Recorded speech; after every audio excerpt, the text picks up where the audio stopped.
Ava's hand held tightly to the strangers as the river roared beneath them. For a minute, it felt like time had slowed down.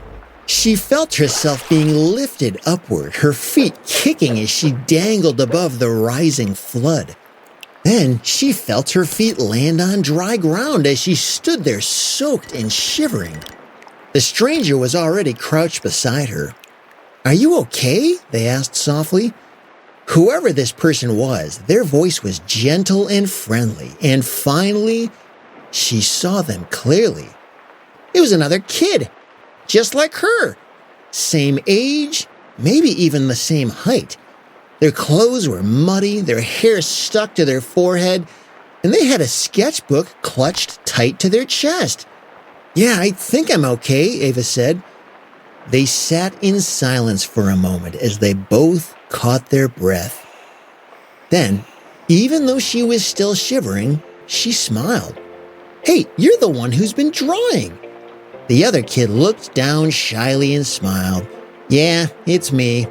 And they both laughed. "My name's Ava," she said. "I'm Tommy," the kid replied. And just like that, the valley didn't feel so lonely anymore. Tommy stood further ahead and said, "Come on, there's a hollow tree up ahead where we can wait until the rain stops." The two kids walked through the forest as the rain kept coming down. Eventually, they came to a huge old tree, and just like Tommy said, there was a big hollow space inside, almost like a small room. They stood there together and listened to the storm outside as it passed overhead. "I've been coming here ever since my family moved here last year," Tommy said. "This is my favorite place." "Yeah, me too," said Ava. "I only found it because there aren't any other kids who live around here, and I didn't know what else to do, so I went exploring and I found it. I didn't think anyone else even knew about this." "I know, right?" Tommy said. "That's the same reason I found it.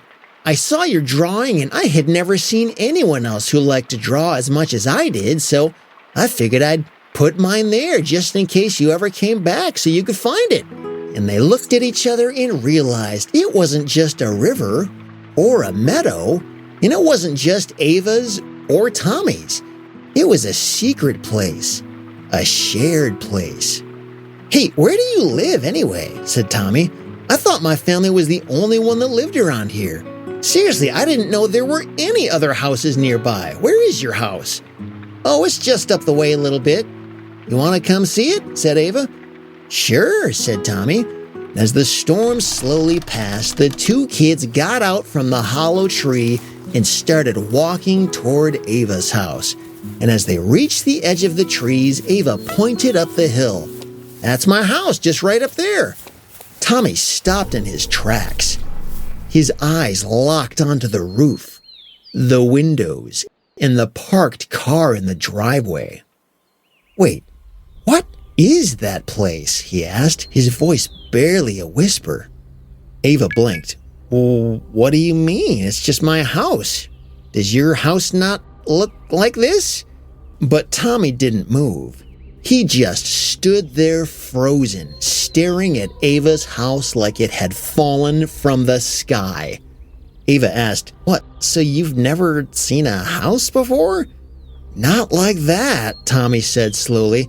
"It's got glass all over it, and what is that?" as he pointed to her family's car in the driveway. Ava laughed, thinking he was joking. "That's just a car." Tommy looked at her with a blank stare. "You know, a car, it's what people drive in to get places?" Tommy kept staring. "You mean like a carriage? But with no horses?" Ava stared at him. "Wait, are you joking?" But Tommy shook his head. "No, that's not a carriage. That's something else." "Tommy, are you okay?" She stared at him and she could see he wasn't joking. He looked genuinely confused, even kind of scared. Then, to her surprise, he started walking slowly toward the car. He walked around it carefully, keeping his distance, as if it might suddenly come to life. He crouched down to inspect the wheels and then stood on his toes to peer into the windows.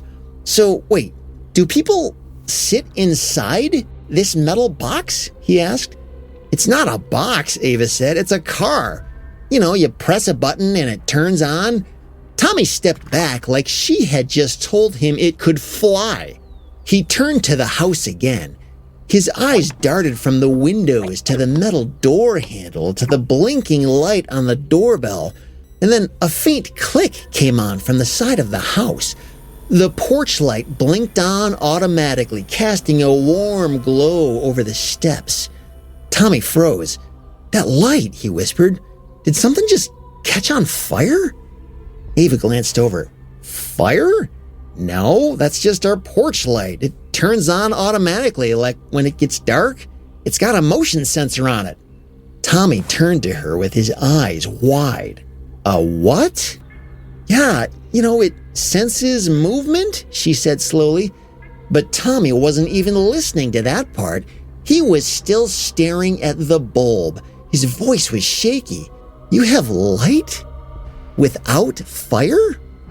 Ava blinked. Well, yeah, it's electric. Tommy took a step back. Yeah, I think I've heard of electricity before, but I've never seen it on someone's house like that. So your house has electricity running through it to turn on lights? But how does it see us and do that on its own? That's like magic. And for the first time, Ava really saw it in his face. Tommy wasn't just surprised. He was completely, truly awestruck. They stood in silence for a moment, and then Tommy turned and pointed back toward the woods. That tree we crossed, the one over the river? I've walked this valley 100 times, but that tree was never there before.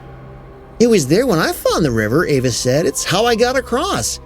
Yeah, Tommy said, it's there now, but it must have just fallen down over the river last week. That's when I found your first drawing. Before that fallen tree wasn't there. I gotta go, Tommy said as he suddenly turned and sprinted back into the woods.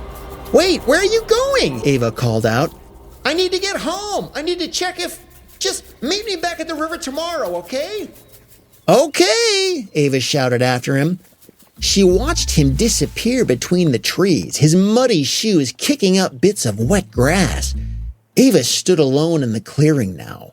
She turned slowly toward her house. It looked the same, but now it felt different.